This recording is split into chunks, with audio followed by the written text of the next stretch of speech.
I mean, the fossil fuel industry is the biggest industry in the world. They have more money and more influence than any other sector. So, I mean, the more that there can be sort of a popular uprising against that, the better. But I think the scientific fact of the matter is we are unavoidably headed towards some level of harm. So the sooner we can take action, the less harm will result.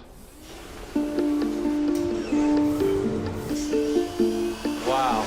Holy crap. That's a good robot. Whoa.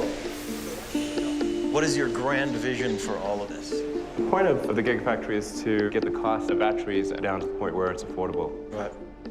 Batteries are critical to a sustainable energy future. The sun doesn't shine all the time, so got to store it in a battery. How is this going to help developing nations that have massive populations that need to have power? So the advantage of solar and batteries is that you can avoid building electricity plants at all. So you could be a remote village and have solar panels that charge a battery pack that then supplies power to the whole village without ever having to run thousands of miles of high voltage cable all over the place. It's like what happened with landline phones versus cellular phones. In a lot of developed countries, they just didn't do the landline phones. They just went straight to cellular. And we actually did the calculations to say, like, what would it take to transition the whole world to sustainable energy? What kind of throughput would you actually need?